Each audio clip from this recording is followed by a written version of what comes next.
Hello, today I'm going to talk about gold versus inflated stock markets. There's another video actually I would like you to go watch. You can find it on the article, just do a Google search for an article called Shift versus Insana on zerohedge.com, www.zerohedge.com. It's called Shift versus Insana, and there's a CNBC video there where basically Ron Insana, he used to be a former senior analyst for CNBC, is arguing for the benefits, the so-called benefits of quantitative easing.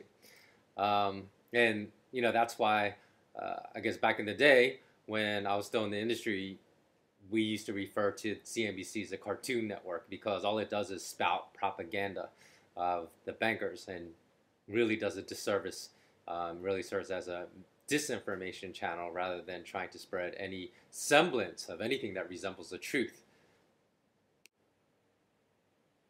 Now I'd just like you to focus on that video on Zero Hedge, just on Insana's comments, because he speaks a number of falsehoods in this video, and he says them in a way actually that sounds quite believable, and I think that's why a lot of the masses are confused and misled and misinformed by hacks and banker shills such as this Insana character.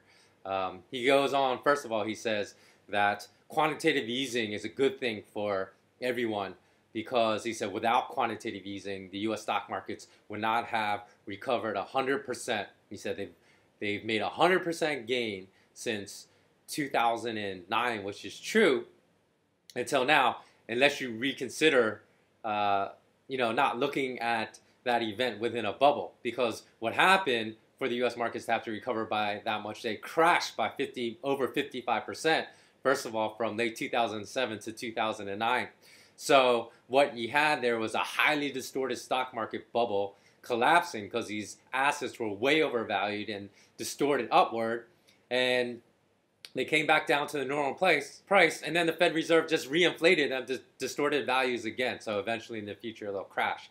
So he talks about a recovery like people have made money of this thing, but if you subscribe to any of the commercial investment industry, banking industry, their mantra of buy and hold, for the past 5 years, the S&P 500 is still down.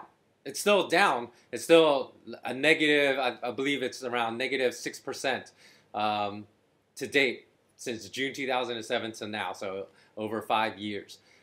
So it's a bunch of baloney when he quotes this, oh, it's good because look, people have doubled their money. It's not true at all. And then when he says it's a good thing because the stock market has gone up and he claims the stock market, a rising U.S. stock market shows the economy is strong, that's just ludicrous again, because the stock market has been totally disconnected because of the fraud in the stock market, because of HFT algorithms and record low daily trading volumes.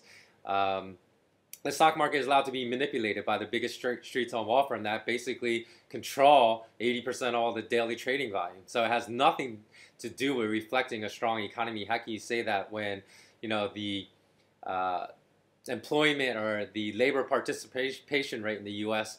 is among the lowest on record since these statistics were held, since the unemployment rate is soaring? If you look at true unemployment rates and not the false government statistics that are released, and everywhere you look, you have actually a lot of economic statistics that are as bad as they were during the Great Depression right now.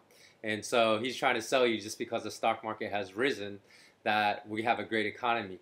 Furthermore, just because the stock market has risen, you have to look at actually what are real gains, because if a stock market rises by 80% and the dollar loses somewhere between 40 to 44% during this time, basically it's a wash. That means nothing because you're not outpacing inflation. So, if the value of your increase or your profits are cut in half by US dollar devaluation, then you're left with, in effect, no real gain. So, when you look at the S&P 500's negative 6% yield over the past 5 years, then you throw inflation on top of that, you really got a quite significant negative yield and a quite significant loss of purchasing power. So that's why when you look at gold over this time, or even silver, gold blows that performance away. So to say that is just pure ignorance. If you're going to say that our economy is strong because of the rising stock market, look at what country had the best stock market in the world, returning millions of percent per year during the greatest hyperinflation, which is Zimbabwe. Zimbabwe actually had the best performing stock market because all the gains were worthless because of hyperinflation. And people get that in a hyperinflation environment, but they don't get that just when there's significant inflation such as we have today. So again, it's just a bunch of propaganda, and it's important for you to understand, especially since the quantitative easing announcement will be made today. The Federal Open Market Committee will make their statement known at 12:30 Eastern Standard Time, and then Ben Bernanke will speak, I believe, at 2:15 p.m. Eastern Standard Time today. So just keep in mind that a lot of what you hear in the media and the mass financial media today is a bunch of lies and falsehood, and understand where the truth really lies. Okay, so that's it for today. Until tomorrow, have a great day. So long.